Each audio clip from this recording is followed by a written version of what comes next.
Baka raw si Marcel ang dahilan kung bakit sila nagkakasakit. May nangyayari po sa nobya mo. At hindi natin alam kung ano yun. Kilala niyo naman si Marcelo, hindi ba? Abay, simula pa lang eh. Alam niyo kung gaano siya kabait. Kasi naman kahit ipagtanggol ko pa siya, buo na ang paniniwala nila na sa kanya galing ang sakit. Magandang araw po sa inyo, senyor, at sa lahat ng listeners ninyo. Ang kwentong ito ay tungkol sa aking nobya, kung paano siya nagbago dahil sa paghiganti ng iba. Isang kaluluwag matagal nang namayapa na ginamit siya bilang kasangkapan. Ako si Rodel at ito ang aking kwento.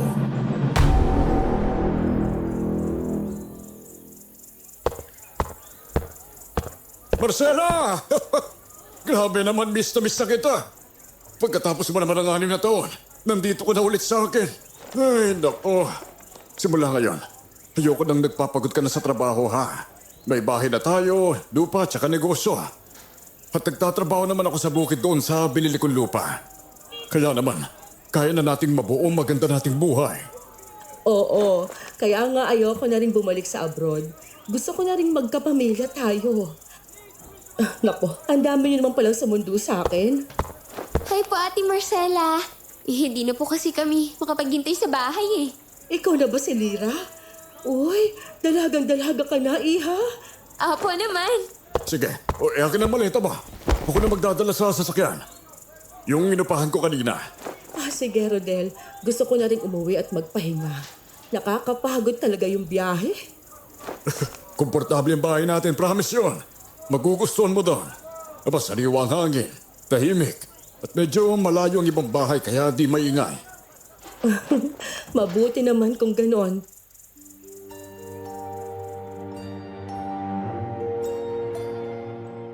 Anyos lang ako nang maging magkasintahan kami ni Marcela. Pero wala pa kaming anak. Masipag siya, maganda, mabait at mahiyain. Pagdating namin sa bahay, nadatnan namin ang maraming kamag-anak ko na sabik na naghihintay sa kanya. Lahat sila tuwang-tuwa sa pagdating ng nobya ko. At pati mismo si tatay ay kitang-kita ang tuwa sa muling pag-uwi niya.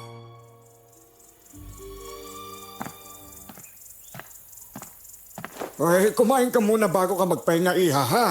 May inihanda kaming adobong manok dito. Aba, hindi ba paborito mo yan? Native pa yung manok. Aba, siguradong masarap yan. Opo, kakain po talaga ako. Namiss ko na rin yung adobo. Tsaka, grabe, ang bango. Bigla tuloy akong nagutom. Alam mo ba, halos hindi kami nakatulog kagabi sa kakahanda ng mga paborito mong ulam. Nagtulong-tulong kaming lahat dito. Gusto talaga naming mapasaya ka eh. Nako, nag-abala pa kayo. Pero salamat ha. Sobrang saya ko na lahat ng inihanda ninyo ay para sa akin.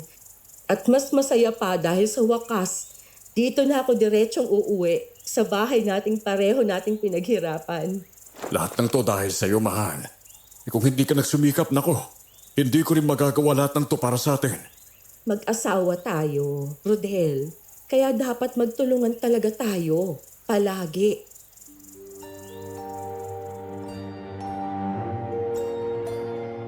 Makalipas ang 2 araw, gumala ako sa baryo. May ilan na nagtanong tungkol kay Marcela. Ang asawa ko po kasi hindi pa nakakalabas ng bahay dahil biglang nilagnat. Doon ko rin nakasalubong si Aling Teodoro, isa sa mga malalapit na kaibigan ni Marcela noon bago pa siya umalis.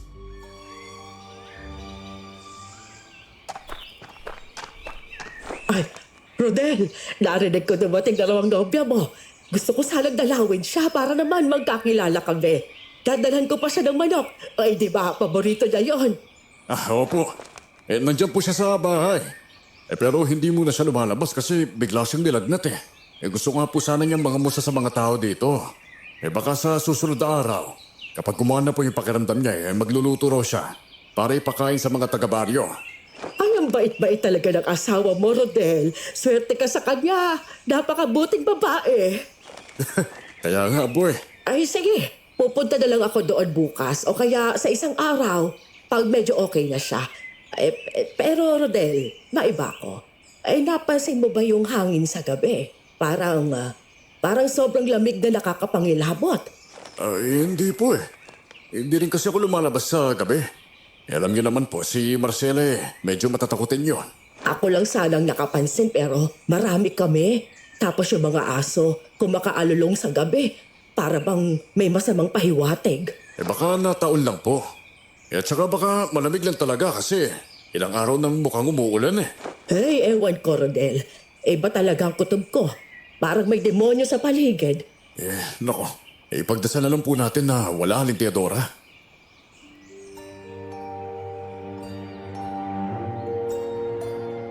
Tumungo naman sa akin ang matandang babae. Kaya umuwi na ako sa bahay. Pero pagdating ko doon, wala na si Marcela. Agad ko siyang hinanap. Pero maya-maya, dumating na rin sila kasama si Lyra.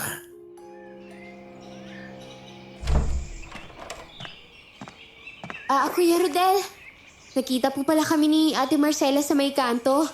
Hinahanap ka po niya eh. Kaya inihatid ko na lang po siya pabalik dito. Rodel, hindi maganda ang pakiramdam ko. Akala ko kung saan ka na napunta. Umiikot lang ako.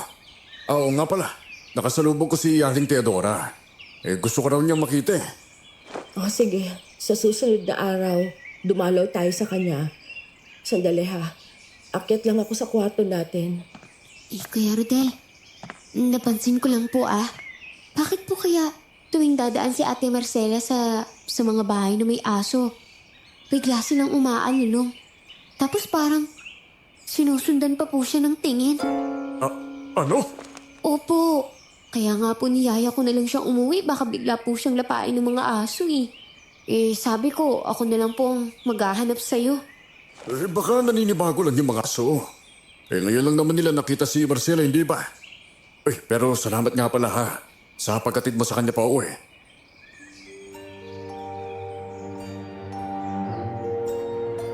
Hindi ko na binigyan ng kahulugan ang sinabi ni Lyra sa akin. Hanggang sa gumaan ang pakiramdam ng nobya ko. At naghanda siya para magpakain sa mga tao sa baryo.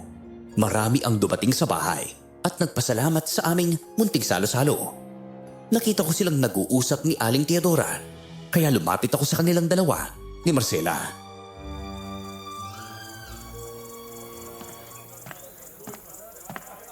Ay, alam mo, Marcela, tuwang-tuwa talaga ako sa kung anong meron ka ngayon. Ay, sa wakas, natupad mo yung pangarap mo na bago ka magkaanak, magkaroon ka muna ng bahay, lupa, at sariling negosyo. Oo nga po, pero minsan nalulungkot ako. Iniisip ko kung magkakaanak pa kaya ako. Medyo may edad na rin po kasi ako. Ay naku, oo naman, magkakaroon ka pa ng anak. Malay mo, pagbigyan ka pa ng Panginoon.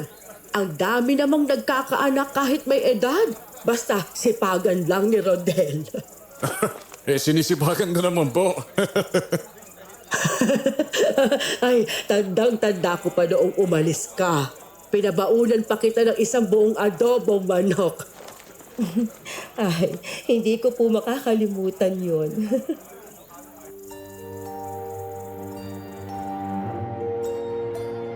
Napansin ko na biglang umiwas ng tingin si Marcela kay Aling Teodora habang hawak niya ang kanyang tenga. Kita kong parang hindi siya komportable, kaya marahan ko siyang hinila palayo mula sa matandang babae.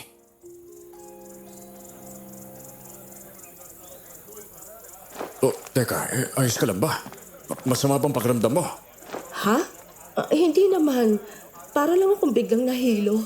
Siguro sa pabalik-balik ko sa pagluluto kanina. Tapos pakikipag-usap pa sa mga bisita. Kung masama ang pakiramdam mo magpahinga ka na muna. Ako nang bahala sa kanila ha. Ako na rin magpapaliwanag kung bakit ka magpapahinga. Nakakahiya naman sa mga bisita. Hayaan mo na. Baka mamaya okay na rin ako. Rodel, Marcela, kumain na kayo. Sabay na kayo sa amin. Marcela, bakit naman parang namumutla ka dyan? May problema ba? Pinagpapawisan ka pa, iha, Bigla lang pong sumama ang pakiramdam ko, Tay. Pero ayos lang po. Mawawala rin ito maya-maya. Huwag na po kayo mag-alala. Aba, hindi naman pwedeng hayaan ka lang namin. Teka, parang may dala akong langis dito. Eto nga. Buti na isama ko. Magpahid ka netong langis, ha? Nakakabawas siya ng hilo at saka lamig. Hindi ba sumasakit ang tiyan mo? Abay, baka nausog ka naman, iha. Hindi naman po, ulo ko lang talaga. Para siyang tinutusok po kasi. Teka, kailan mo pa naramdaman yung sakit ng ulo na yan? Nung kararating ko lang dito. Baka napagod ka lang talaga. Mag-aplas ka na lang dito, ha? Maganda yan. Pampatanggal ng hangin sa katawan. May halong luya pa yan.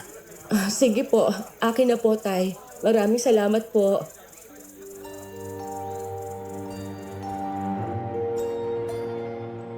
Naaawa talaga ako sa nobya ko. Dahil sa pakiramdam niya, madalas sumasakit ang ulo niya. Kaya ang ginagawa ni Lyra ay pinapasyal niya si Marcela para makapag-relax. Ako naman, palagi akong nasa bukid para asikasuhin ang mga pananim ko. Isang araw, pag uwi ko sa bahay, nadatnan ko si Lyra na naghihintay sa akin. Dinala niya ako sa labas at sinigurong walang makakarinig sa magiging usapan naming dalawa. Teka, ano ba, Lyra? Bakit ka ba ganyan? Kuya Rodel, pinsan mo ako. Kaya ayokong may itinatago sa'yo. Sa araw-araw na magkasama kami ng nobya mo, may napapansin talaga akong kakaiba sa kanya eh. Kakaiba? Ano ba yun? Kapag po lumalabas kami, bigla po siyang titigil sa paglalakad. Parang nawawala po siya sa sarili niya. Alam mo yun? Titingala lang tapos nakatitig sa kagubatan. Minsan naman po, sinusundan ng tingin yung mga dahong tinatangay ng hangin. Para bang may hinahanap. Ano? Opo. At yung isang araw, naglalakad po kami. Bigla siyang sumigaw tapos sinawakan niya yung tenga niya. Para po siyang may naririnig talaga. Tinanong ko nga po kung ano eh. Pero ayaw niya naman po magsalita. Iniiwasan pa nga po ako kapag tinatanong ko yun eh. Iba na rin po yung tingin niya, kuya. Hindi na po katulad nung dati. May nangyayari po sa nobya mo. At hindi natin alam kung ano yun. Magkasama kami tuwing gabi. At hindi ko naman nakikita yung sinasabi mo. Abay, maayos naman siyang natutulog. Kung may problema naman siya, magsasabi niya sa akin. Basta po ako. Naguguluhan na po ako eh. Pati mga kapitbahay napapansin siya. Sabi po nila, nag-iba raw po talaga si Ate Marcela. At saka, ang tanong nila, bakit hanggang ngayon galit pa rin sa kanya ang mga aso?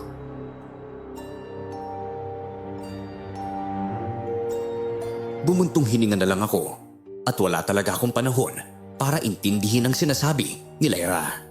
Kilala ko ang pinsan ko. Hindi siya yung tipo na nag-iimbento ng kwento. Pero kilala ko rin naman ang nobya ko.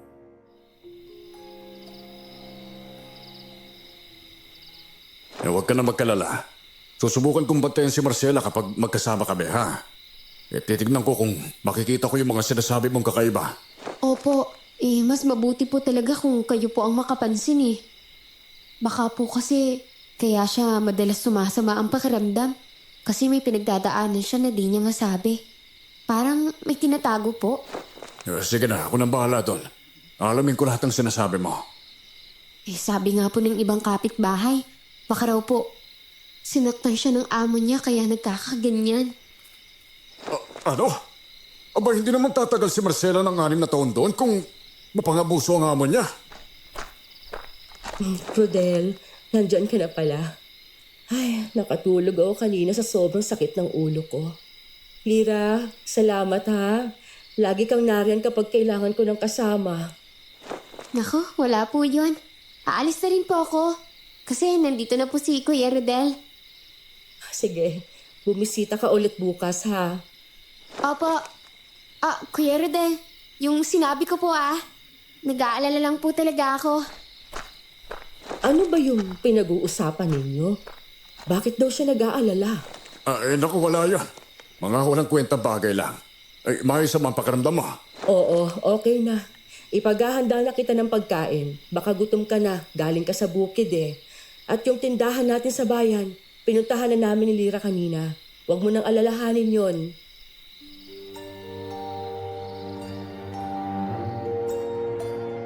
Pagsapit ng umaga, kumalat ang mga bulong-bulungan dahil maraming tao sa baryo ang biglang nagkakasakit.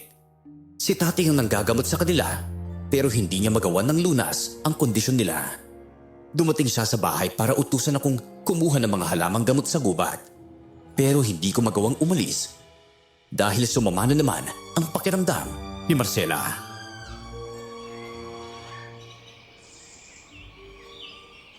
Sino naman po makakasama ng nobya ko dito?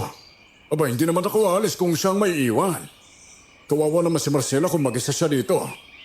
Rodel, dahil wala si Marcela dito at nagpapahinga siya sa kwarto, sasabihin ko na sa'yo ang totoo ha.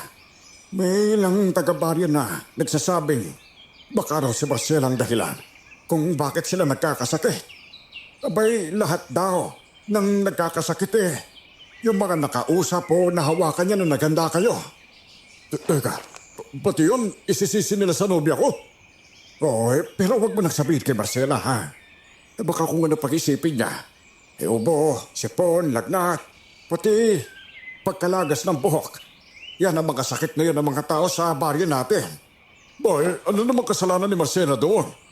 Ewan ko na lang. Basta, siya ang sinisisi nila. Ginamot ko na sila pero hindi ko pa rin matukoy ang tunay na sakit Kailangan ko ng tulong mo para gumaling sila, Rodel. Mahirap na baka lumala pa ang mga haka-haka ng mga tao na yan at maipon ang galit nila kay Marcela. Teka, yung asawa ko nga rin nagkasakit, hindi ba?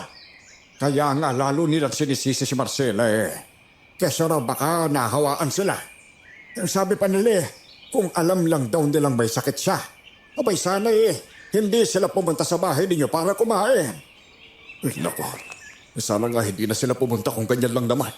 Chichismis silang padalila ang asawa ko. Tay, kilala niyo naman si Marcela, hindi ba? Abay, simula pa lang Alam niyo kung gaano siya kabait. Alam ko naman yun, Rodel. Kaya nga gusto kong gumaling agad ang mga tao. Para hindi sila magalit kay Marcela. Kasi naman kahit ipagtanggol ko pa siya, buo na ang paniniwala nila na sa kanya galing ang sakit.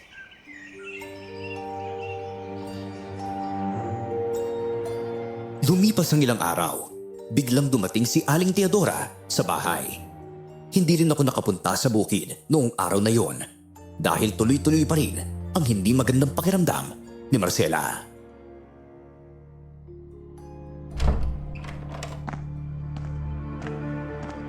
Rodel, hindi ka pala natuloy sa bukid. Hindi po Binabantayan ko si Marcela. Masama pa rin po kasi ang pakiramdam niya. Pero ano po bang nangyari sa inyo? Bakit may tuwalya ang buhok ninyo? Nalagas ang buhok ko mula nung nagkasakit ako. Kaya nandito ako para tanungin si Marcela kung may virus ba siyang dala nung umuwi siya. Naku naman. Aling Teodora naman Naniniwala po kayo sa mga chismis ng tao. Wala pong virus na dala si Marcela. At kung meron man ako dapat ang unang nagkasakit doon. Pero tingnan niyo naman. Wala akong sakit. At saka malusog ako. Kailangan panagutan ng asawa mo ang ginawa niya sa amin. Paano hindi siya ang dapat sisihin? Siya lang ang dumating. Tapos sunod-sunod na nagkasakit ang mga tao dito sa baryo. Simula nang dumating siya, pati siya mismo palagi nang may sakit. Naniniwala ako, siya ang may dala ng virus. Marcela! Marcela! Lumabas ka riyan at harapin mo ako!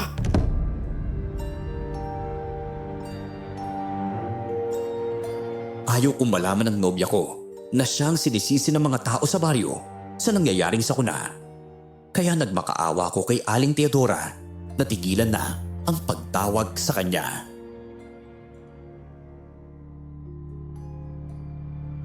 Maawa naman po kayo. Ayoko namang masaktan ang loob ng nobya ko dahil sa mga maling paratang ninyo. Maling paratang, ha? Marcela! Lumabas ka riyan! Kausapin mo ako! Harapin mo akong babae ka! Dahil sa'yo nalagas ang buhok namin, nagkasakit kami, at mas masama pa, may mga batang namatay dahil sa ubo at sipon na hindi namin alam kung saan ang galing. Nahihilo lang naman si Marcela Wala siyang kahit anong ganyang sakit. Alam niyo, umalis na po kayo. Sige na, umalis na po kayo.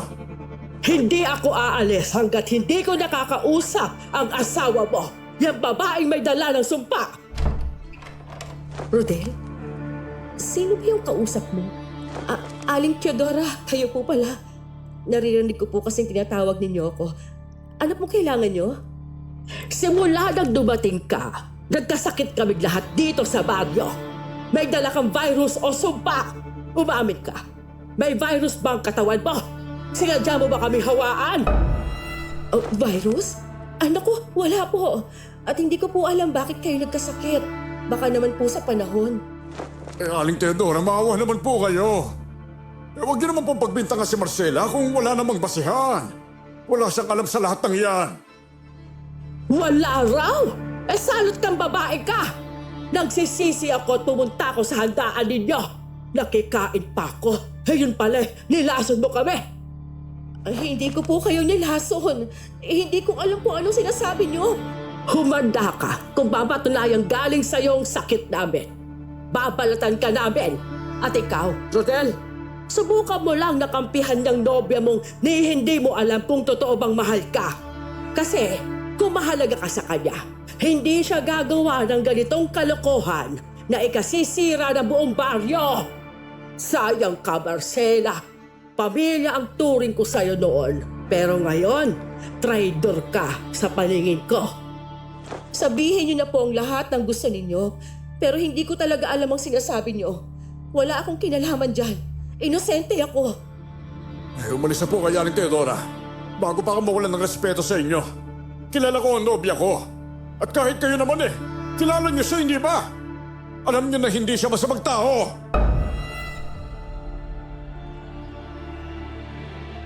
Dahil sa nangyari, napaiyak si Marcela. Pagsapit ng gabi, nakaupo lang siya sa labas habang nakatingala sa buwan. Ayaw niya rin akong kausapin dahil masama ang loob niya sa akin. Inililihim ko raw sa kanya ang paratang ng mga tao sa baryo. Pinuntahan ko si tatay para siya ang kumausap kay Marcela para naman magkaroon kami ng pagkakataong maging maayos ulit.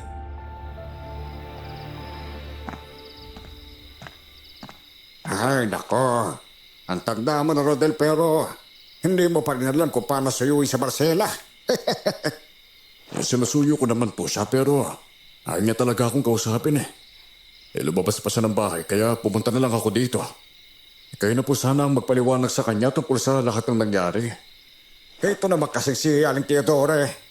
Sinabihan ko na siyang ako na ang makikipag-usap kay Marcela kung talagang may dala siyang virus.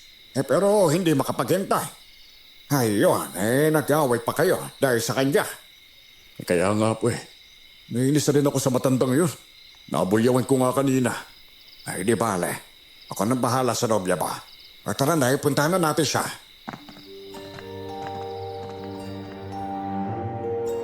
Pagdating namin sa bahay, nandoon pa rin si Marcela sa labas. Malalim ang iniisip niya at hindi niya napansin na nasa tabi na pala namin siya. Tinapik ni tatay ang balikat niya, kaya nagulat siya.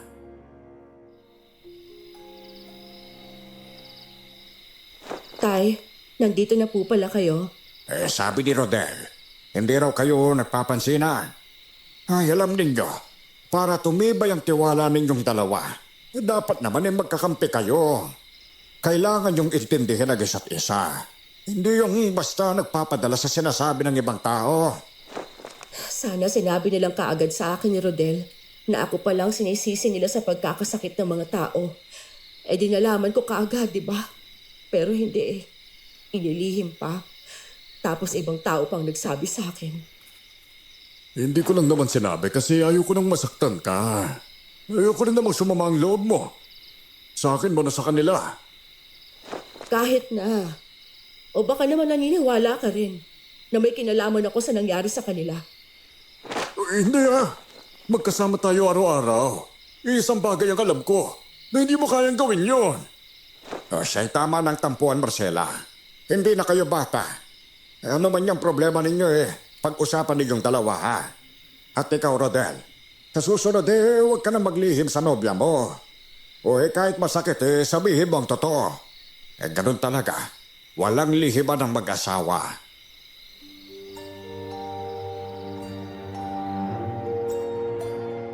Tumango lang ako kay tatay at parang nahiya na rin si Marcela kaya napilitan siyang makipagbati sa akin. Pero bigla kong napansin na napakunot ang noo ni tatay habang nakatingin siya sa batok ni Marcela.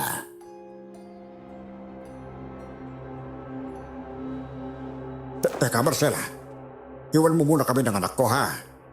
May sasabihin lang ako sa kanya. Sige po, Tay. Oy, bakit po, tay? May nakita ko sa batok ni Marcela, eh. Isang manipis na bilog. Parang paso. Marka yun ng pagiging babaylan. Uy, kung ganun eh, bakit may ganun marka siya? Alam mo, Rodel, usisahan mo siya tungkol doon, ha? Abay, senyalis na yun na maaaring siya ang susunod na babaylan na kagaya ko. Sige po, kakausapin ko siya. Nga po pala, salamat po sa lahat ng ginawa niyo ngayong gabi, ha? Walang anuman, anak.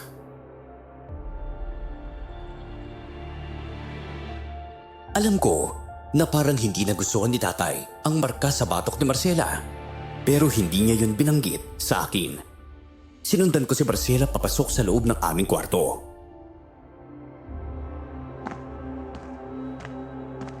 Teka, Marcela, pwede ko bang tignan yung batok mo? Oo naman. Bakit ba? Sandali, ha? Akin na nga. Ayun, tama si tatay. May marka ka nga sa batok. Teka lang, Marcela. Alam mo ba kung saan galing ito? Nagpatato ka ba? Ha? Hindi ano? Bakit naman ako magpapatato?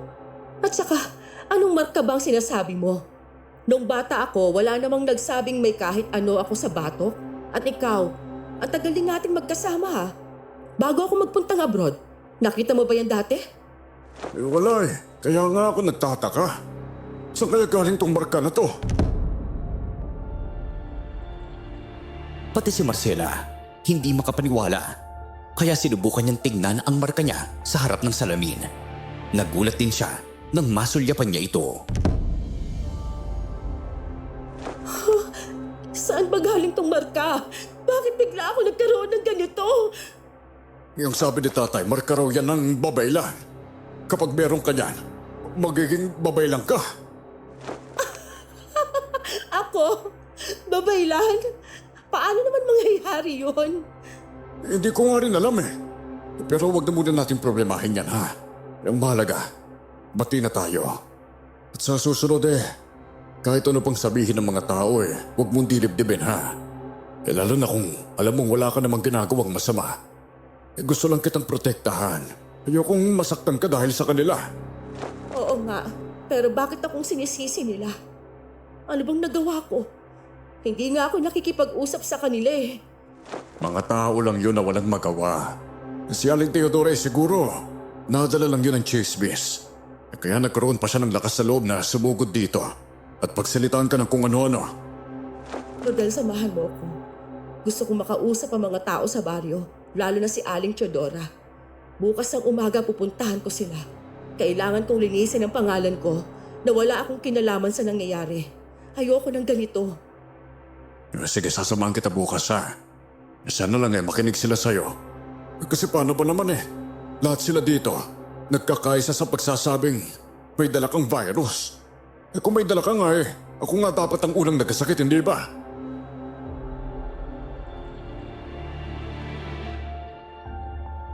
Pagkaumaga noon, dumalaw kami sa mga bahay ng mga taong may sakit sa baryo. Kinausap sila lahat ni Marcela. Ipinaliwanag niyang wala siyang ginawa at wala siyang anumang sakit na dala. May iba namang naniwala, pero meron talagang patuloy siyang sinisisi sa nangyayari. Nang muli kaming humarap kina Aling Teodora, halos pagtabuyan niya ang nobya ko. Kami na lang ni tatay ang naniniwalang inosente si Marcela.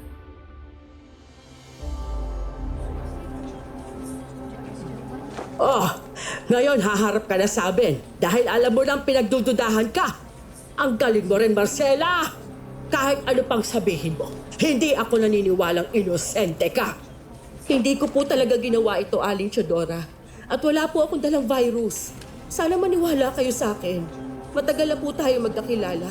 Alam niyo kung anong klase po akong tao. Baka nga nagkamali ako ng pagkakilala sa'yo. Baka hindi ka mabait. Baka nagpapakitang tao ka lang. Marcela, mukhang hindi talaga magbabago ang tingin nila sa'yo. Kaya mo na siya. Maniniwala siya sa gusto niyang paniwalaan. Ikaw naman, Aling Teodora. Abay kung makapagsalita ka kay Marcela parang may ginawa siyang krimen sa'yo Minagamot ko kayo. Pero hindi mo siya dapat pinagsasabihan ng ganyan. Obligasyon mo na gamutin kami dahil ang nobel ng anak mo ang dahilan kung bakit kami nagkaganito. Kung gano'n, hindi maglabas ka ng ebidensya. Sige, maglabag ka. Patunayan mong siyang may gawa. Kahit tama na po, Aling Teodora. Kahit masama ang tingin ninyo sa akin, ang mahalaga po, alam ko sa sarili kong inosente ako. Pasensya na po talaga. At nalulungkot po ako sa sinapit ninyo.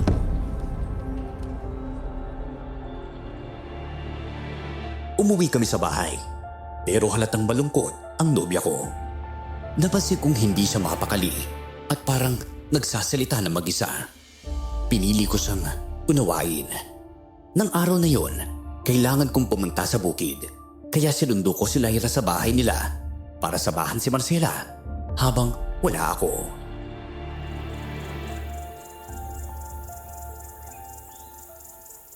Pasensya na po, Kuya Rodel pero ayoko na pong maging malapit kay Ate Marcela natatakot na rin po kasi ako. Lalo na sa mga usap-usapan ng mga tao na may virus daw po siya. Ayoko pong mahawa. Siguro kaya siya palaging nagkakasakit kasi may virus talaga siya sa katawan. Ay, naku, Lyra naman. Kilala mo si Ate Marcela mo. Ba hindi niya hayaan na magkasakit dahil sa kanya? Ayoko po talaga, Kuya Rodel.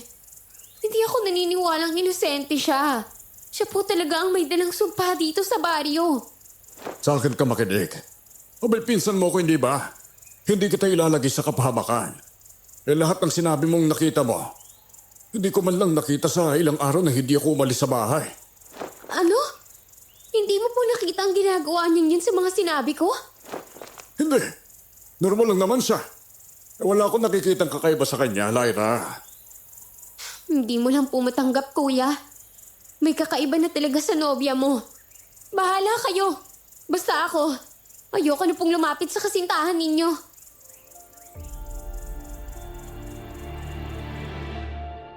Wala akong magawa kundi manatili sa bahay nung mga araw na yon.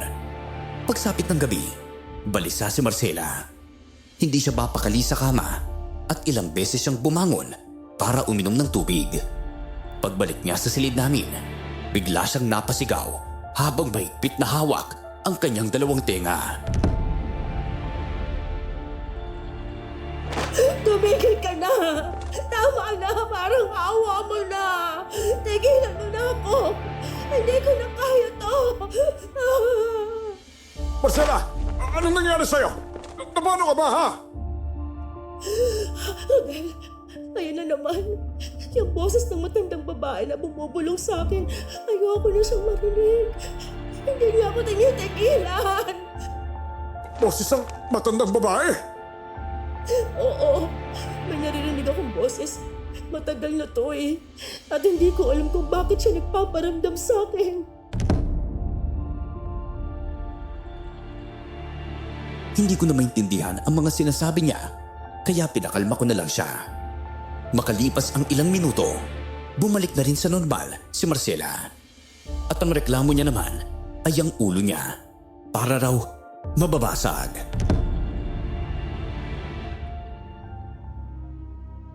Rodel, alam kong natakot kita, pero hindi ko na kaya magpanggap.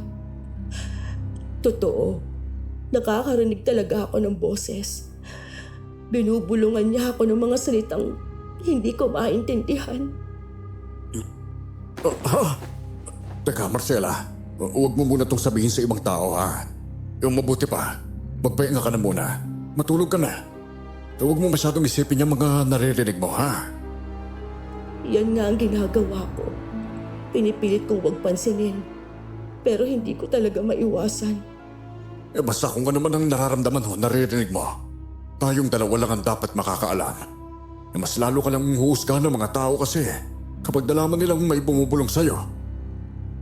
Oo, kaya nga kahit minsan, naririnig ko yung boses kahit nasa harap ng maraming tao. Pinipilit kong kumalma. Pinipigilan kong sarili ko para hindi ako sumigaw. Tama yan. Sige na, magpahinga ka na muna. Yun ang unang pagkakataon na nasaksiyan ko ang kakaibang kilos ni Marcela. Tama pala ang hinala ni Lyra. May nangyayaring hindi maganda sa nobya ko. Naiisip ko tuloy na baka nababaliw na siya o baka may nangyari sa kanya sa abroad na hindi ko alam. Pagka umaga noon, hindi na ako nagdalawang isip na usisain siya tungkol sa pinagdadaanan niya. Nandoon din si tatay sa bahay para tignan siya. Pero wala naman siyang nakita kung saan nanggaling ang kakaibang nangyayari kay Marcela. Marcela, sabihin mo sa amin ni tatay kung ano talagang problema, ha? Kagabi kasi, hindi normal ang kilos mo. Abay, natatakot na ako para sa'yo. Sabi mo, may naririnig kang boses. Pero wala naman akong nadinig kahit ano. Matagal ko nang naririnig yung boses ng matandang babae na palaging bumubulong sa akin. Nag-umpisa lang ito nung nagpagamot ako sa abroad. Nagpagamot ka sa abroad? Opo, sa totoo lang, kinulam ako doon. Isa sa mga kasamahan ko sa trabaho ang gumawa dahil sa inggit. Mabuti na lang, nakita ko yung matandang babae. Siya mismo nagsabing tutulungan niya ako. Kapitbahay lang siya ng amo ko. Gumaling ka sa paggamot niya? Opo, pinagaling niya ako. Natalo niya yung mangkukulam at namatay rin. Pero may sinabi siya bago niya ako gamutin. Dahil sobrang desperado ako noon, hindi ko na tinanong kung ano ang kapalit. Ano daw yung kapalit? Sabi niya, napasahan daw ako ng puwersa. At ngayon, nagiging daluyan na raw ako ng kakaibang espiritu. Makalipas ang 1 linggo mula nung gumaling ako, bigla ko na lang nalaman na umuwi na siya sa Pilipinas. Alam mo ba kung saan lugar siya rito? Naku, kailangan natin siyang hanapin. Baka siya na nga makakatulong para maayos ka. Hindi ko po alam kung saan banda siya. Isa rin po sa mga dahilan kaya ako umuwi, para sana mahanap ko siya. Naramdaman ko ang awa para sa nobya ko dahil sa mga sinabi niya.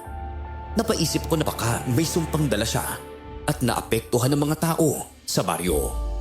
Hindi ko rin inaasahan na pareho pala kami ng iniisip ni tatay. Marcela, paano kung may sumpang natikit sa'yo? Abay, baka galing yun sa matandang sinasabi mo. Noong una, hindi ko po iniisip yan pero ngayon, dahil sa mga nangyayari sa baryo, parang tama sila. Baka nga, hindi lang kapangyarihan ang napasa sa akin. Baka pati sumpa. Tay, hindi niyo po ba talaga kayang gamutin si Marcela? Naku, parang awan niyo na po. Tulungan niyo naman po ang nobya ko. Susubukan ko, Ana. Hindi ko kayo pababayaan, lalo na't si Marcela ang nobya mo. Gagawin ko ang lahat para matulungan siya, ha?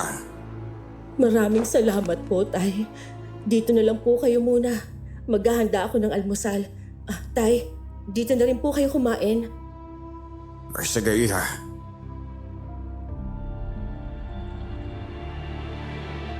Nang makaalis na si Marcela, hinawakan ako ni tatay sa balikat. Para siyang naguguluhan sa hindi ko mawari at kita ko ang takot sa muka at mga mata niya. Rodel, alam mo sa totoo lang, hindi normal na basta-basta ipamana ng isang manggagamot o babaylan ang kakayahan nila. Ibig sabihin posible na yung gumamot kay Marcela sa abroad. Baka yun magkukulam din. Tay, wala na po akong ibang matatakbuhan. Kailangan natin gumawa ng paraan. Gusto ko po siyang tulungan. Hindi niya ginusto lahat ang nangyayari sa kanya. Kagabi lang nakita ko kung paano niya pinagtatabuyan yung boses na naririnig niya. Abay, halatang takot na takot siya. Alam mo, kailangan natin ngayon malaman kung taga saan ang mangkukulam na yon. Siya mismo ang dapat mag-alis ng sumpa sa nobya mo. Tay naman, sobrang laki ng Pilipinas. Hindi natin siya basta-basta mahanap. Alam ko, pero sisikapin ko kung ano man ang kaya kong gawin, anak, ha. Ngayon lang din naman ako nakaharap sa ganitong klaseng problema. Hindi ko alam kung ano talaga ang pinagmulan. Abay, pati mga tao sa baryo, nagdududa na sa kakayahan ko. Parang sumpa na galing sa hangin ang tumama sa kanila eh.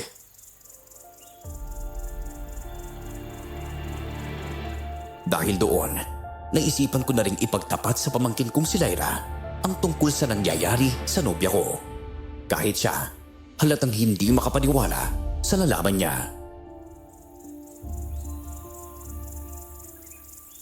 Kinulam po pala siya sa abroad? Ngayon po naniniwala na kayo sa akin na may kakaiba talaga sa kanya. Natatakot pa rin po ako, kuya eh. Pero dahil po sa kwento mo, naaawa rin po ako kay Ate Marcela. Ay, sobrang kawawa siya, Lyra. Naku, kung alam mo lang, halos gabi-gabi hindi na siya makatulog sa kakaisip. Eh, baka nga raw may sumpa talaga siya. Pero, di ba po ginamot na siya ni Tio Macario? Hindi po ba sinabi ni Tio kung may sumpa siyang dala? Magaling pa rin manggagamot si Tio. Dapat alam niya yun. Eh, sinusubukan niyang gamutin si Marcela. Pero wala talaga siyang makita eh. Hindi niya nga malaman kung bakit may naririnig na boses si Marcela. Ang sabi niya, ngayon lang daw siya nakatagpo ng ganitong kaso. May sakit na hindi alam kung saan nagmula. Baka naman po may puwersang pumipigil kay Tio. Kaya hindi niya po makita ang totoo. Ganito na lang, kuya. Gagawa po ako ng paraan para makatulong. Tulungan po natin sa Ate Marcela. Sabay po tayo. Para malagpasan niya po itong pinagdadaanan niya. Oh, salamat talaga, Lyra, ha? Pero wag mo munang babanggitin sa ibang mga sinabi ko. Kawawa kasi si Marcela kung may makakaalam. Poprotektahan natin siya laban sa galit ng mga taga-baryo, ha? Makakaasa po kayo. Hindi ko po sasabihin kahit kanino. Lalo na po ngayon na sobra na po ang galit ng mga tao sa kanya. Naniniwala po sila na sa kanya galing yung sakit. Kahit wala naman pong ebidensya.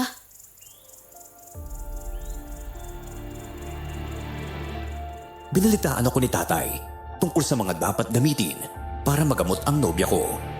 Dumating siya sa bahay para utusan akong kumuha ng mga halamang gamot para makapagsagawa na siya agad ng ritual.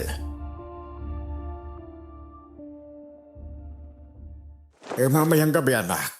Gagawin na natin ng ritual. Basta, makahanap ka ng mga halamang gamot. Ako nang bahala sa mag-aanting-anting na gagamitin natin, ha? Sige po, tay. Maghanap na ako sa kagubatan ngayon pala. Sasamahan na kita, Rodel. Baka... Tay! Ayun na naman yung boses. Nagsasalita sa tenga ko yung matandang babae. Tama na po. Maawa na kayo sa akin. Nako po, malakas ang pakiramdam ko. May espiritong sumusunod sa'yo, Marcela. Itisin mo muna, ha? Gagawin ko ang lahat para mapalayas ang espiritu na yan. Rodel! Sumasakit na naman ang ulo ko. Huwag ka magpapatalo, Marcela. Huwag mo susundin ang mga boses, ha? Nandito lang kami. Nandito ako.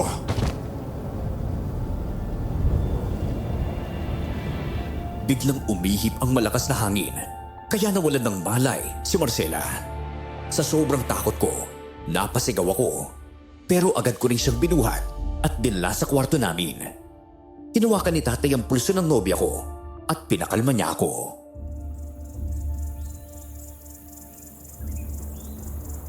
Ay, hindi mamamatay si Marcela. Hayaan na muna natin siya magpahinga, ha? At mabuti pa eh. Tatawagin ko si Lyra para samahan siya. Para makaalis ka na at makapaghanap ng mga halamang gamot. Sige po. Nakausap ko na rin si Lyra. Hindi na raw siya natatakot lumapit kay Marcela. Wala naman talaga silang dapat katakutan sa nobya mo, anak. Dapat nga inaawa sila. Ay, kung mahina lang si Marcela, baka nabaliw na siya sa mga boses na naririnig na. Alam mo, espiritong bububulong sa kanya eh. Maaaring espiritu ng babaeng tumulong sa kanya noon. Itay, basta po gawin niyo lahat para gumana ang kalagayan niya, ha? Parang awa niyo na po. Pangako, anak. Hindi ko naman pababayaan ang loob na mo. Lalaban ako sa mga espiritong kumukulo sa kanya. Teka, alam ko na. Gusto niyang gamitin ng asawa mo sa kasamaan. At hindi natin din papayagan, ha? Opo, tay.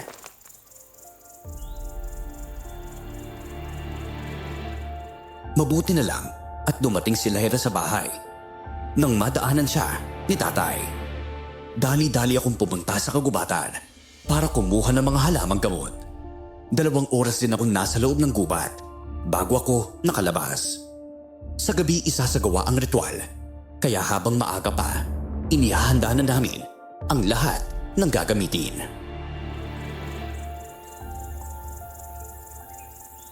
Ang 2 anting-anting na to, pampataboy yan ang masamang espiritu. Kailangan lang nating ihalo yung halamang gamot para maamoy ng espiritu na pinalalaya siya. Ano pong oras natin gagawin ng ritual, tay? Mamayang 6:00 ng gabi. Lyra, pwede ba dito ka muna matulog? Gusto ko sanang masaksiyan mo kung ano ang gagawin nating panggagamot sa Ate Marcela mo. Opo, wala pong problema. Tay, umaasa po ako na magagawa ninyong pagalangin ako. Gusto ko na pong gumaling. Ayoko na marinig yung boses niya. Lagi yung nagsasalita sa tenga ko pero hindi ko maintindihan ang sinasabi. Maaaring ang naririnig mo, iha, ay ritual niya. Labanan niyo po yung ritual niya, tay, ha? Yung pang malakas ang ritual po ninyo.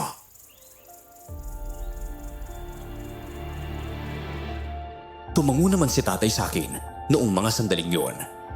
Pagsapit ng 6:00 ng gabi, sinimulan na ang ritual. Nakaupo si Marcela sa harapan ni tatay. Habang nagre-ritual siya, biglang nagiba ang tingin ng nobya ko. Buong lakas niyang itinulak si tatay, kaya nabangga ito sa dingding ng bahay namin. Hindi! Lalo pang lumalakas ang espiritu kahit nagre-ritual na ako! Tay, ayos na po ba kayo? Napakalakas ang espiritu sumasanib sa kanya, anak. Tignan mo yung mga mata ng nobya mo. Hindi na normal yan. Nanlilisik. Punong-puno ng galit na hindi ko maipaliwanag. Marcela, kumalma ka lang, ha? Halika rito.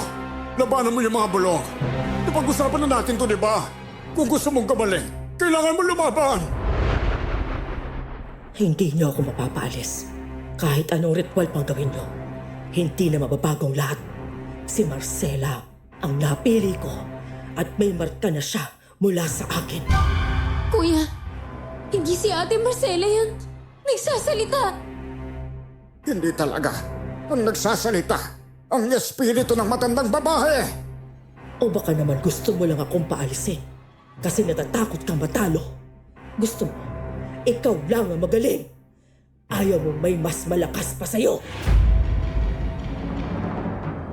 Kahit si tatay ay nagtataka sa mga salitang lumalabas sa bibig ni Marcela, biglang natumba ang asawa ko.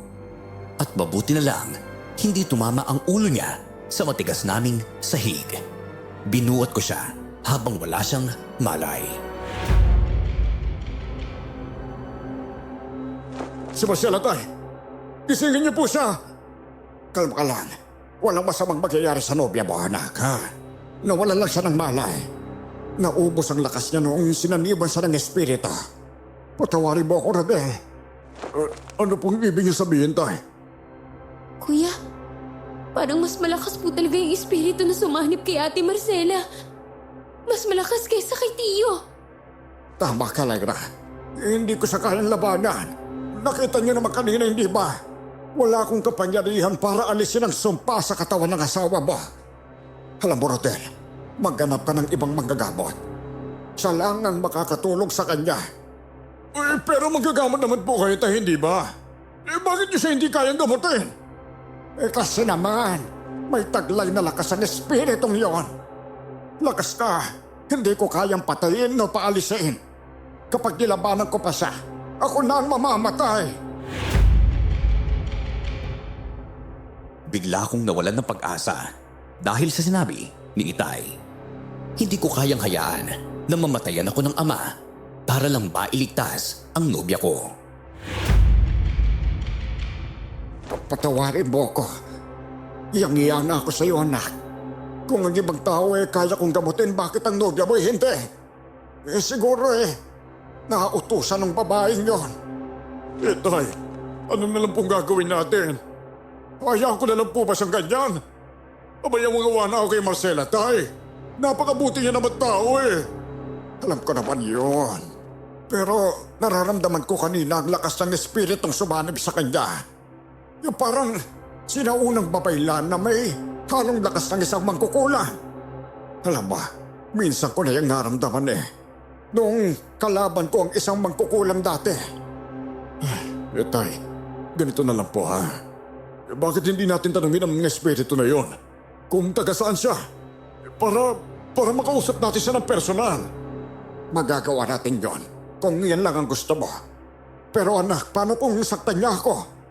Kung sana'y wala yung markang tumubo sa batok ni Marcela. Baka may pag-asa pa siyang magamot. Pero sa ngayon parang wala na talaga ang balak ng espiritu na pakawalan siya. Mahigpit kong hinawakan ang kamay ng nobya ko na ngayon ay mahimbing nang natutulog. Dumapit naman si Lyra sa akin at marahang tinapik ang balikat ko.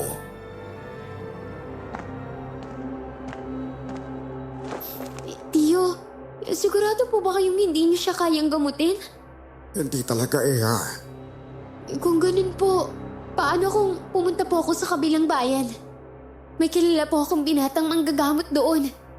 Papatingnan lang po natin si Ate Marcela sa kanya. Mas magaling ba yung binatang sinasabi mo kaysa sa akin?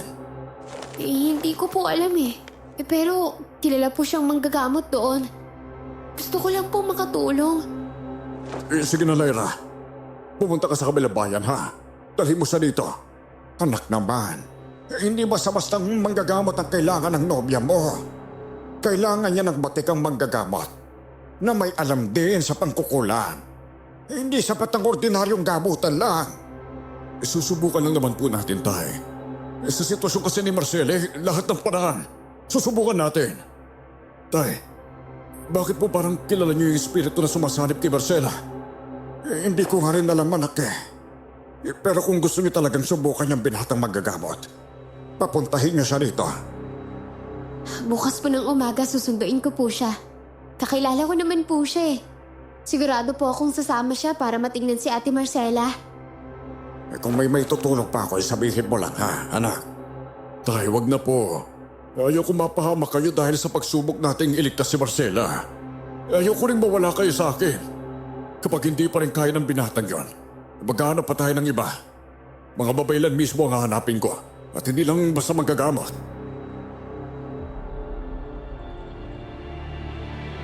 Hinintay namin ni Lyra na dumating ang binatang babaylan sa bahay. Pagsapit ng tanghali, dumating na silang dalawa. Wala doon si tatay dahil siya ang pinasikaso ko sa bukid.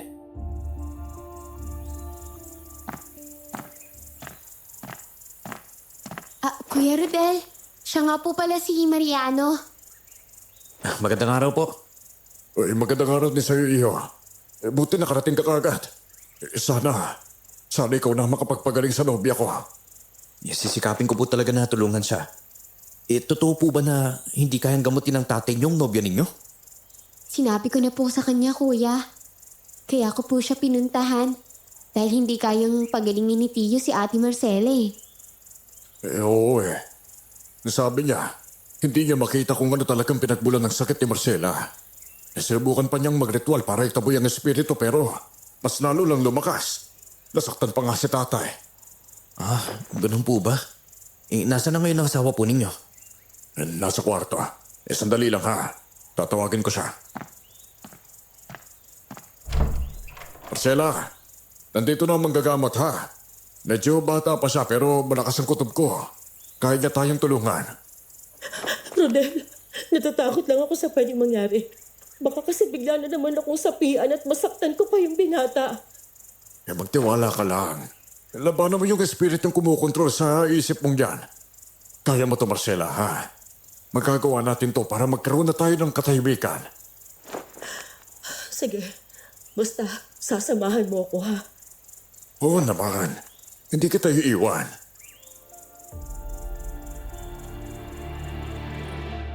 Inalalayan ko siya palabas ng silid namin. At nang magtagpo ang mga mata ng asawa ko at ng binata, parang gusto nang umatras ni Marcela. Pinigilan naman siya ng binata at pinaupo sa tabi niya. Wala kang sakit kaya paano ka gagamutin? Huwag kang matakot sa akin, Marcela. Hindi kita sasaktan, ha? Nakakarinig ako ng boses. Bumubulong sa akin. Sabi nila, sinasaniban daw ako. May dahilan kung bakit nangyayari yan. Hindi ka basta nasasapian. May mas malalim pang dahilan dyan. Uy, kung gano'n, ano pang dahilan? Uy, paano mo naman malalaman eh? Hindi mo pa naman siya ginagamot. Hindi ko na kailangan gamutin o gawan ng ritual ang nobya mo. Hindi na siya makakatakas sa espiritu. At wala namang masama kung tatanggapin ni Marcela ang maging isang babaylan eh. Ako, babaylan. Paano naman ako magiging babaylan, iho? Wala naman akong kamag-anak na babaylan. Oo nga, Mariano. Paano nga nangyari yun? Mariano, ipaliwanag mo sa amin ang buo. Hindi namin maintindihan. Maaaring may isang babaylan na ipinasa sa nobya mo ang kanyang kapangyarihan. Hindi ito aksidente. Kapag pinilit yung ibalik si Ate Marcela sa normal, baka may kapalit na buhay. At hindi niya na kailangan ng basbas para maging ganap na babaylan. Tapos na ang basbas niya. Ang kailangan lang niya, yakapin ang kapalaran niya. Teka, ibig mo sabihin, wala nang pag-asang bumalik si Marcela sa dati? Meron. Pero tulad nga ng sinabi ko, may kapalit na buhay. Kung tutuusin, swerte nga si Ate Marcela eh. Napakabuting babaylan ang nagpasa ng kapangyarihan sa kanya. Alam mo, Ate Marcela, yakapin mo na lang kung anumang nakatanda na para sa'yo. Mas marami ka pang masasaktan kung ipipilit mo maging normal na tao. Gayong dumadali na sa iyong dugong babaylan.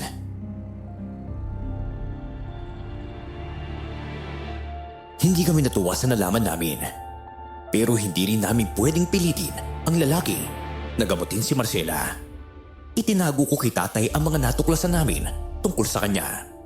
Isang araw, namasyal kami sa bahay ni tatay. Napansin ko ang isang batang lalaki na nakahiga sa papag habang ginagamot siya.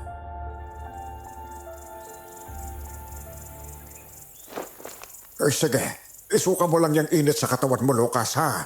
Ay, naku, kawawa ka namang bata ka. Kung may magulang ka pa sana eh, may nag-aalaga sa'yo. Ganitong sakit pa naman eh. Hindi ko kayang gamutin ngayon. Itoy, ano pong nangyayari? Dumating tong bata dito sa bahay. Humihingi ng tulong kasi raw eh, masama ang pakiramdam niya. Hindi ko naman siya kayang gamutin kaya pinupunasan ko na lang siya ng basang tuwalya. Kawawa ka naman, Lucas. Nasaan ang mga magulang mo? Bakit ka nila iniwan? Patay na po sila. Ganun ba? Kung gusto mo, sa amin ka nalang tumira. Wala naman akong anak eh. Tsaka, Rodel, ayan na naman yung boses. Naririnig ko na naman siya. Kaya ni mong labanan. Huwag mong ipapakita sa bata na may nangyayari sa'yo, ha? Binabantayan ka niya eh. Rodel, ikaw na muna bahala sa kanya, ha? Kukunin ko lang yung isa pang tuwalya. Sige po, tay. Ang sabi po nila, galing daw po sa inyo yung virus na kumakalat dito sa baryo. Iho, walang katotohanan yung sinasabi nila. Pwede ba kitang hawakan? Kaya lang po, may sakit po ako eh. Baka mahawa kayo.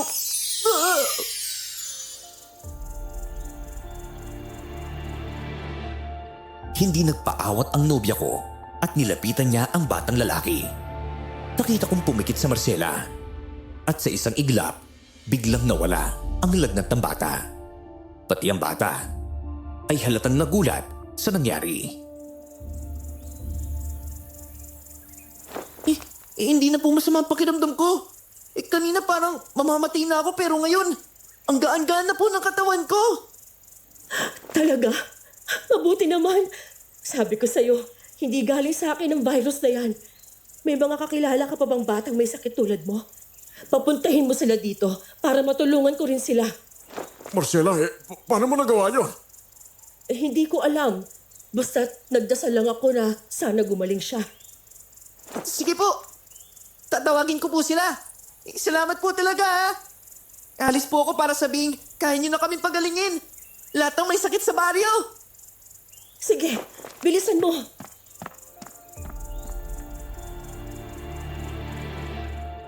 Halos hindi ako makapaniwala, pero bakas ang kasiyahan sa mukha ng nobya ko. Maya-maya pa, dumating si tatay at nagtataka siya kung bakit wala na ang bata. Teka, nasaan na si Lucas? Ay, bakit yung hinayaang umalis yun? Ang lala ng sakit ng batang yun walang mag-aalaga sa kanya sa labas. Ay, magaling na po si Lucas. Ginamot na po siya ni Marcela. Ano? Marcela, ginamot mo siya? Hindi ko pa rin alam kung paano nangyari. Hinawakan ko lang ang kamay niya tapos bigla siyang gumaling. Tingnan niya, may mga paparating pa tao. Sila yung mga may sakit sa bahay, hindi ba? Marcela, nandito ako ha. Suportado kita. Sana mapagaling mo silang lahat.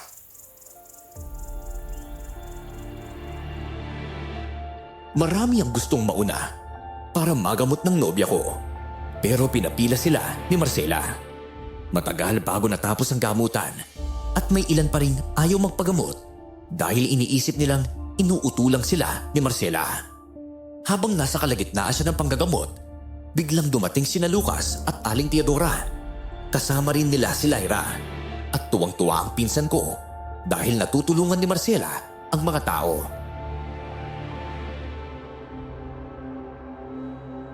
Aling Teodora, magpagamot na po kayo kay Ate Marcela. Kaya na po talaga tayong pagalingin. Hindi na tayo matatakot sa sakit. May magaling na manggagamot na po dito. Talaga? Kaya daw kayong pagalingin? Natural lang yan. Pagagalingin niya kayo. Dahil sa kanya rin naman ang galing ang sakit. Bakit kayo naniniwala sa babaeng yan, ha? Demonyo yan. Inuuto niya kayo para mawala ang galit ninyo sa kanya. Aling Teodora, nandito lang po ba kayo para manggulo ha? Tahimik na po yung mga tao. Ay, naku, ikaw talaga. Sabay ko makapagsalita ka parang hindi tayo magkasama ng maayos dati Rodel, may punto pa rin naman si Aling Teodora Hindi natin alam kung saan nanggagaling ang kakayahan ni Marcela. Kailangan na muna nating malaman yon bago siya gumamot ng tao ha. Mahirap na anak Baka lalo pang malubhang sakit nila kung mali ang paraan niya. Si Macario lang dapat ang manggagamot sa baryong ito. Simula noon hanggang ngayon, siya lang ang tunay na manggagamot. At ang dahilan kung bakit hindi niya makita ang sakit natin dahil kinukontra ng babaeng yan ang lahat. Aling Teodora, sobra na po kayo. Hindi po ako masamang tao. Masama ka! Demonyo ka!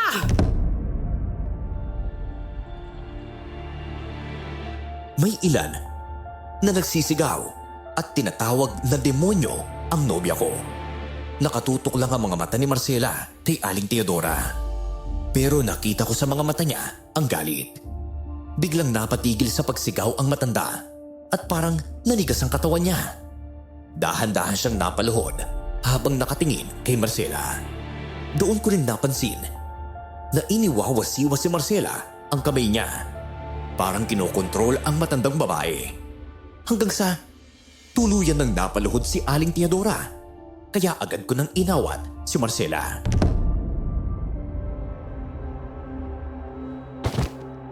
Marcela, anong ginagawa mo? Tama na yan!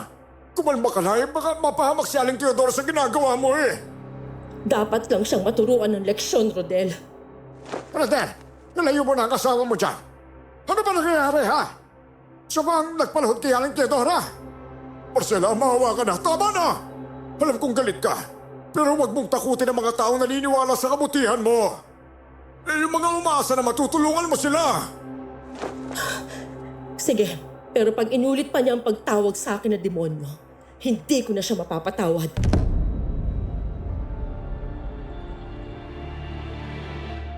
Galit na tinalikuran ng asawa ko ang mga tao sa labas ng bahay ni tatay. Sinundan ko naman siya pauwi at laking gulat ko nang biglang nagsiliparan ang mga ibon para sumunod sa amin. Pagdating namin sa bahay, nagdapo ang mga ibon sa bubong at maingay na nag-iingay. Marcela, hindi ko nagustuhan yung ginawa mo ha. Tama ba na paluhalin mo si Aling Teodora? Mas matanda pa siya sa'yo. Nakakapi ko na talaga, Rodel. Paulit-ulit niyang sinasabing masama akong tao, na may virus ako, na kung ano-ano pa. Alam mo kung gaano siya kahalaga sa akin, pero siya pa yung unang nanghusga sa pagkatao ko. Hayaan mo na. Hindi porkit may kakayahan ka na kahit hindi ka nakikita ng ibang tao. Gagamitin mo yun para gumante. Hindi naman tama yun. At pakinggan mo yung mga imo sa bubong. Parang ang dami naman nila. Oo, natutuwa ako na maraming hayop ang sumusunod sa akin. Pero yung mga aso, hindi ako natutuwa sa kanila. Palagi silang galit sa akin tuwing nakikita nila ako.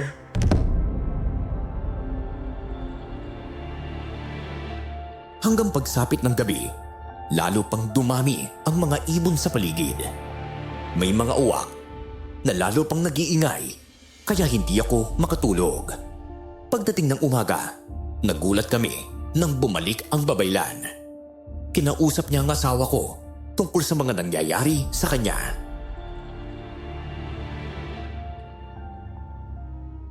Galing din ako sa lahing babaylan, kaya alam kong magiging babaylan ka rin katulad ko. Pero kailangan mong malaman ng totoo kung paano ka naging ganito. Ang babaylan na nagpagaling sa'yo, pinatay siya sa Mindanao ng karibalyang manggagamot. At bago siya tuluyang nalagutan ng hininga, ipinasa niya sa iyo ang buong lakas niya para may magiganti sa pagkamatay niya. Patay na yung matandang yun? Pero bakit naman si Marcela ang gagamitin niya? Wala namang kasalanan ng nobya ko sa nangyari sa kanya, hindi ba? At kung patay na siya, hindi ibig sabihin, espiritu mismo ng babaylan ang pumapasok sa katawan ni Marcela. Ganun na nga. Pero hindi sa kaaway, Rodel. Mabait siyang babaylan. Kaya lang niya ginagambala si Marcela para tanggapin niya ng buo ang kapangyarihang ipinasa sa kanya. At higit pa roon, humihingi siya ng pagtupad sa huling habiling niya. Hanapin at parusahan ng taong pumatay sa kanya. Paano ko naman hahanapin yun? Hindi naman ako basta pupunta sa Mindanao para lang maghanap ng mamamatay tao. Hindi niya ginagawa to para pahirapan ka, Ate Marcela. Ginagawa niya ito para ikaw mismo ang pumatay sa taong pumatay sa kanya. Teka, baka naman masama siyang babaylan. Kaya siya pinatay ng manggagamot. Marami pang ibinunyag si Mariano tungkol sa babaylan na nagbigay ng kapangyarihan sa nobya ko. Habang nasa kalagitnaan kami ng paliwanagan, biglang dumating si Lyra. Hingal na hingal siya at pawis na pawis.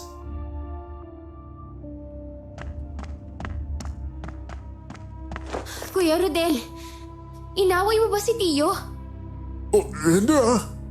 Hindi nga kami nagkita buong araw eh. Bakit ba, Lyra? Ano na naman yan? Nandito ka pala, Mariana.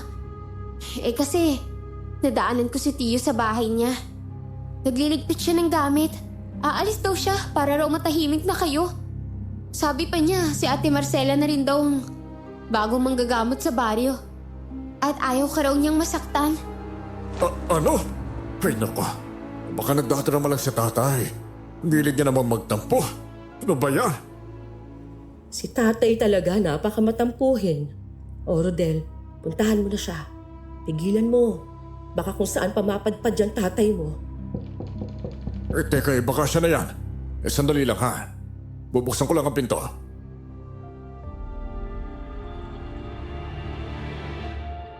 Inaasahan kong si tatay ang darating. Pero nagulat ako nang makita si Lucas. Ngumiti ang bata sa akin, kaya ngumiti rin ako pabalik.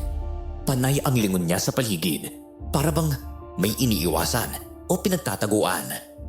Pinapasok ko siya sa loob ng bahay at mabilis naman siyang lumapit sa kinaroroonan ni Marcela.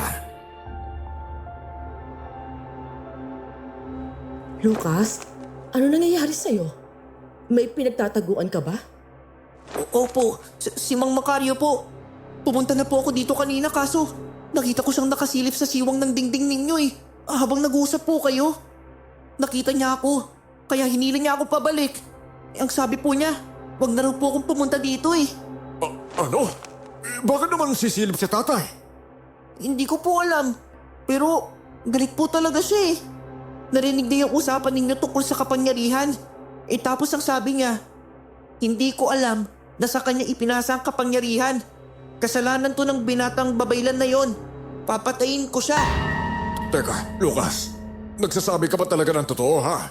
Opo, dinig na dinig ko po. Ang sabi pa niya, Hindi daw pwedeng may mas magaling manggamot sa kanya. Babalik daw siya para patay ng sino mang makakalamang sa kakayahan niya eh.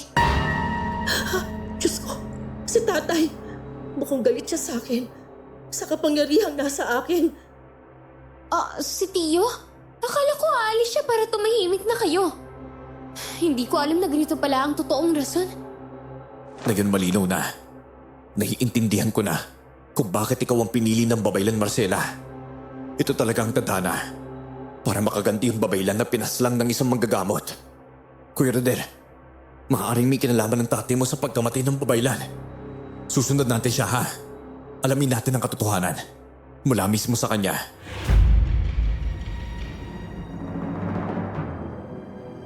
Sinubukan naming hanapin at habulin si tatay. May ilan na nagsabing sa may bukid daw siya dumaan. Binilisan namin ang kilos namin hanggang sa nadatnan namin siya sa gubat. Nagpapahinga sa ilalim ng isang puno.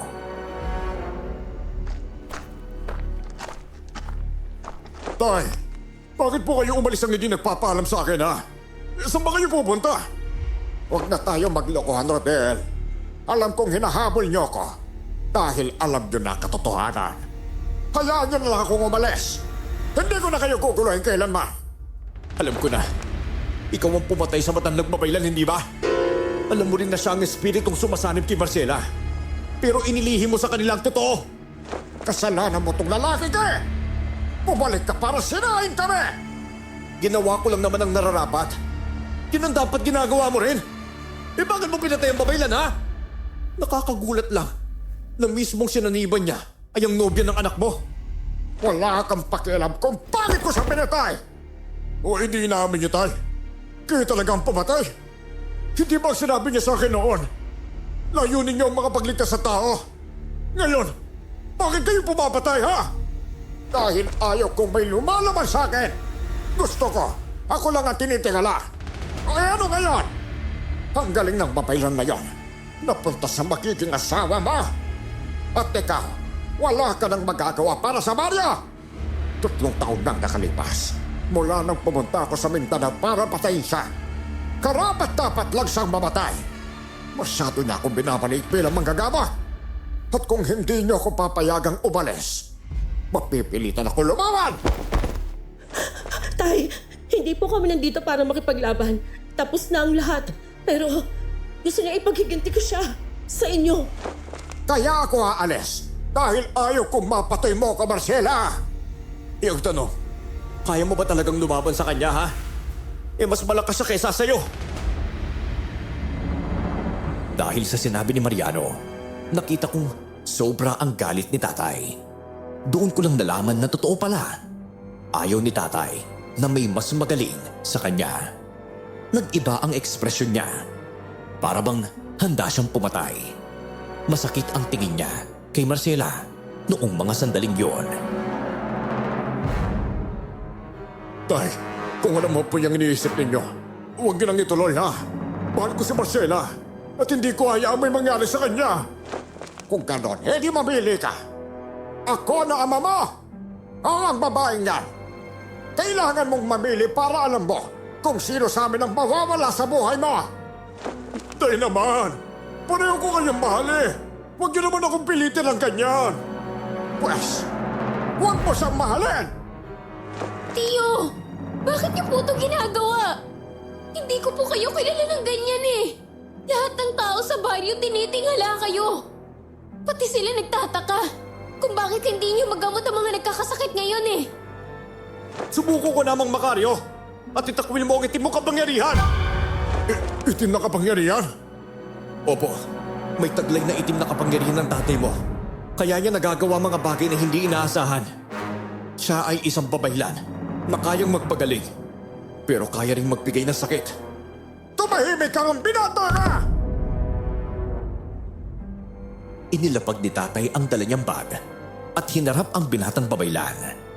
Noong mga sandaling yon, bigla akong kinabahan dahil biglang dumaling ang kalangitan. Rodel, ang tatay mo may ginagawa siyang ritual. Kaya nagkakaganito ang kalangitan. Ay, tama na po! Para rin naman po sa atin ito eh! Sumuko ka na!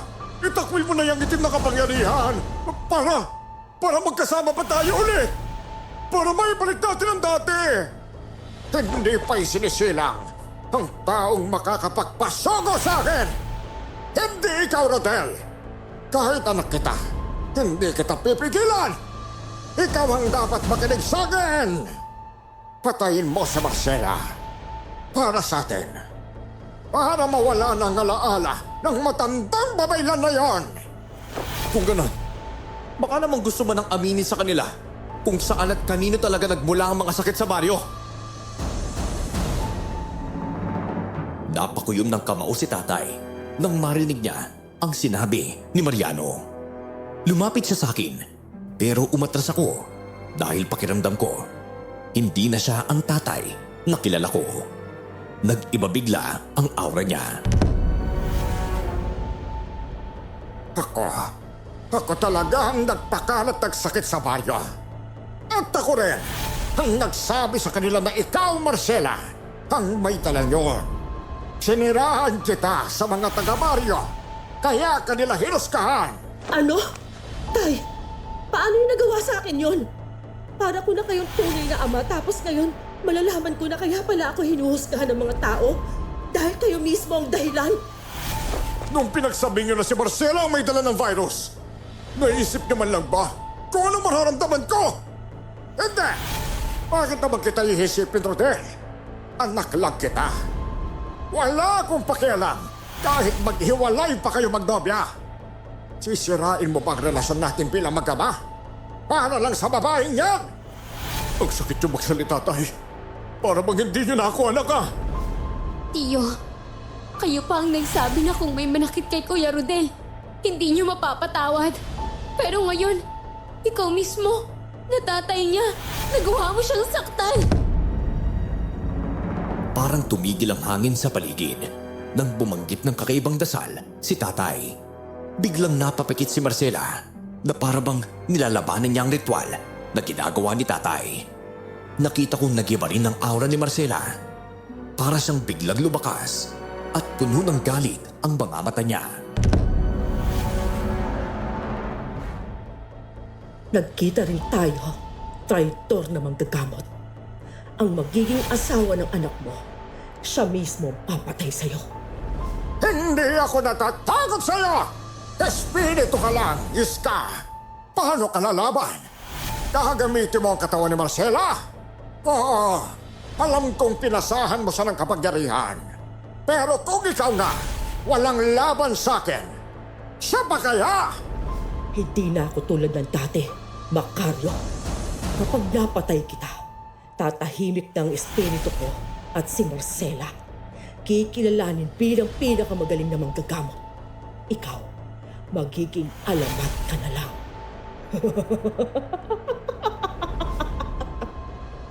Mariano, gumawa ka ng paraan para mapigilan mo sila!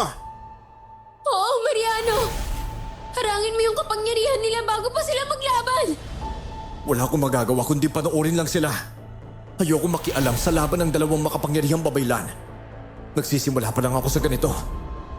Kuya, baka magpatayan si Ate Marcela at si Tio kung hindi natin sila pigilan. Sige, subukan natin, ha? Hindi natin sila pwedeng hayaang magpatayan. Nakita kong iwinasiwas si Marcela ang kamay niya habang nakangisi. Biglang bumilog ang hangin, parang ipo-ipo. Buong lakas na iniyampas si Marcela ang hangin kay tatay, kaya tumalsik siya palayo.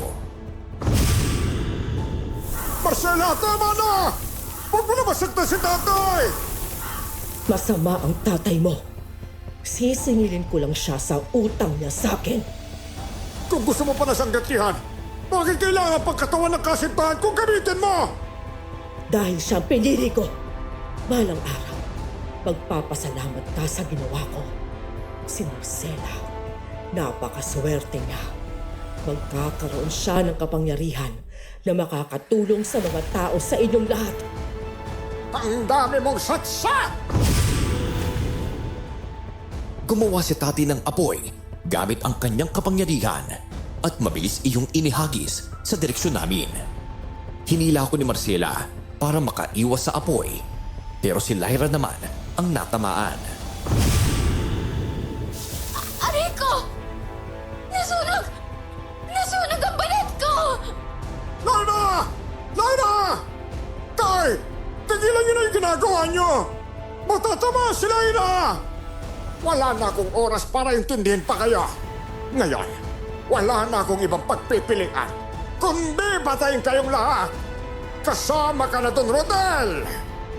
Kuya, nilalamon na talaga siya ng kasamaan. Tingnan mo! Halos wala na siyang pag-aalam sa atin. Kahit ako na nasaktan na. Lyra, mabuti pa umalis na tayo. Kailangan ka nang dalhin sa center. Oo, umalis na kayo. Kami na bahala dito. Mabilis na inalalayan ni Mario si Lyra para mailabas siya mula sa kagubatan. Si tatay handang pumatay habang si Marcela naman ay desididong gumanti. Pati sarili mong anak kaya mong saktan. Macario, lahat para sa kapangyarihang matagal mo nang inaasam. Noong pinatay mo ko, may napala ka ba? Wala! Wala nga. Pero kapag napatay ko si Marcela, baka sakaling may mapala ko ngayon. Hindi ko hahayaang masaktan mo si Marcela. Hindi! Hindi pa talaga kayo titigil! Bakit hindi na lang kayo magpatawaran, ha? Kahit ano pang nangyari doon, tapusin na natin yon! Hindi na natin may babalik ang nakaraan, matagal na yon! Hindi mo alam kung gaano kasama ang tatay mo, Rodel. Marami siyang pinaslang sa Mindanao. Mga kapwa naming babaylan. Dahil umaasa siyang may makukuha siyang kapangyarihan. Pero nung malaman niyang wala, nadismaya siya. At mas lalong naging sakim. Totoo ba yun, Tay? Dapat umalis ka na lang. Sumama ka na lang sana kina Lyra. Ito ang nakalaan para sa'yo. Gumawa ulit ng apoy si tatay at inihagis niya yon sa akin. Natamaan ako sa dibdib kaya napaatras ako. Sobrang hapdi ng dibdib ko kaya hindi ko maiwasang hindi mapangiwi. Gusto mo talaga akong patayin, Tay? Isasama na lang kita sa babae niyan! Total, hindi ka naman mabubuhay nang wala sa hindi ba? Ang sama mo talaga. Matanda ka. Kaya tatapusin na kita. Huwag po! Bawa po kayo sa tatay ko! Huwag niyo po siya sasaktan! Ang awa, hindi yan nararapat sa kanya, Rodel. Hindi mo ako matatalong babae ka! Muling gumamit ng mahika si tatay para lumikha ng bilog na apoy. Nagdasal din si Marcela at bumuo ulit ng pabilog na hangin. Nagkasalubong ang kanilang mga kapangyarihan. Pero alam kong matatalo niya si tatay. Tumakbo ako para sana mailigtas pa siya. Pero huli na ang lahat. Napaikot na siya ng hangin at inangat sa ere bago ipinagsak ng malakas sa lupa. Napaungol si tatay sa tindi ng sakit. Tay! Ayos na po ba kayo? Tay! Halika! Tutulungan ko kayo, ha? Dadali ko kayo sa center! Talagang laos na nga ako.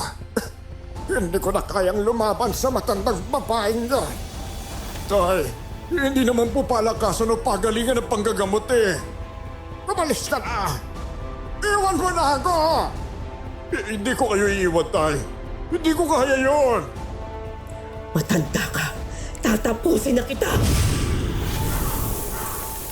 Muli niyang inatake si tatay gamit ang hangin at natangay siya palayo. Ilang metro mula sa akin. Tumakbo ulit ako para tingnan ang kalagayan niya. Pero sa pagkakataong iyon, kitang-kita kong nangihina na siya. May malaki at malalim siyang sugat sa likuran dahil natuhog siya ng matulis na kahoy. Tay! Anak, huwag kang umiyak. Nararapat lang sa akin ang lahat ng to. Hindi ako mabuting tao. Hindi ako mabuting manggagamot. Nanggagamot ako pero ang hindi alam ng mga tao, ako mismo gumagawa ng sakit sa kanila. Huwag mo sisisihin si Marcela. Wala siyang kinalaman sa ginawa ko. Tay, tandaan po ninyo. Kahit sinaktan niyo ako, hindi ako galit sa inyo. Mahal na mahal ko po kayo, Tay. Patawarin mo ko, anak. At sana, mapatawad din ako ni Marcela. Noong mga sandaling yun, nagawa pa ni tatay na haplosin ang dibdib ko bago siya tuluyang nalagutan ng hininga. Niyakap ko ang katawan niyang wala ng buhay. Doon mismo, bumalik na si Marcela sa katinuan.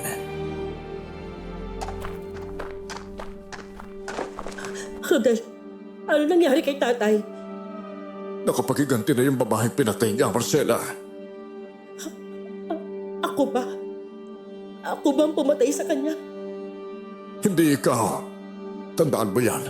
Wala kang pinatay na tao, ha? At sinabi ni tatay, sana raw mapatawad mo siya sa lahat ng ginawa niya sa'yo. Oo, mapapatawad ko siya kahit ano pa ang nangyari. Pero sana, mapatawad mo rin ako. Oo, wala kang kasalanan sa lahat ng to. Biktima ka lang naman din. At ngayon, isa ka ng babaylan. Gamitin mo ang kapangyarihan mo sa kabutihan, ha? Oo.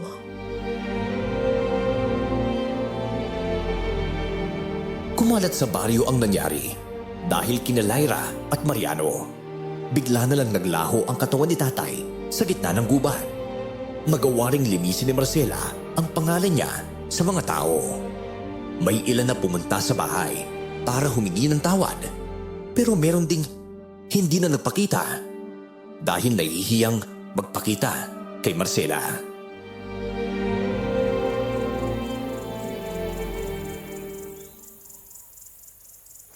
Wala na pong tatay mo kaya pwede na akong umalis, ha? Sige. Salamat nga pala, ha? Sa lahat ng tulong mo. Wala nga naman yun. Sana magkita pa ulit tayo, Mariano. Napakabuti mong bata. Nandun lang naman ako sa kabilang bayan tsaka nanliligaw kasi ako kay Lyra eh. Kapag nagkatuluyan kami, edi makikita talaga tayo. Ikaw talagang Mariano. Sige na nga, ihahatid na kita sa labas.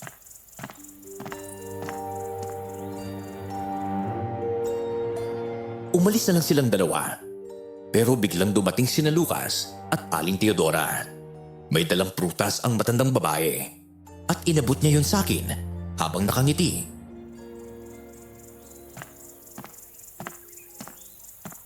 Rodel, nakikiramay ako sa pagkamatay ng tatay mo. Patawarin mo ako sa lahat ng paratang ko sa inyo. Nangyari lang yun dahil sa tatay mo. Siya mismong nagsabi sa akin na si Marcela ang may dala ng virus. Naiintindihan ko na po ang lahat, Aling Teodora. Marcela, iha, patawarin mo ko.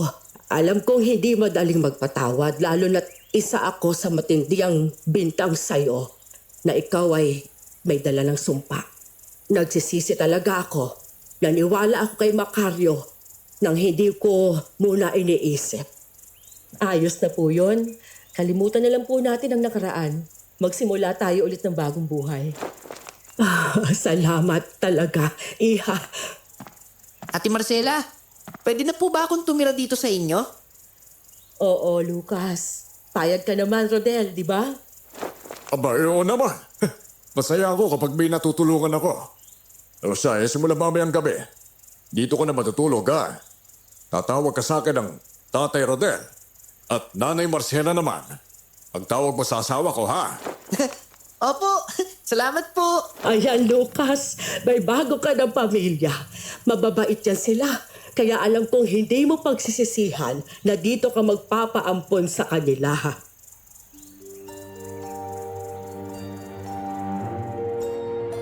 Nagpasalamat si Marcela dahil sa wakas, naging mabuti na ang paningin nila sa kanya. Ang mga natitirang may sakit sa baryo ay agad niyang ginamot. Nakikita ko ang saya sa mukha ng nobya ko tuwing may napapagaling siyang tao. Mukhang ang ganda ng ngiti natin ngayon, ha? Oo naman. Sino ba namang hindi matutuwa kung ang dami kong taong napagaling? Iba talaga ang nobya ko. Tsaka Marcela, kahit may edad na tayo, gusto ko na talaga magpakasal tayong dalawa. Talaga? Kailan mo ba gusto magpakasal? Eh, naku, sa mas lalong madaling panahon. Para maging asawa na talaga kita.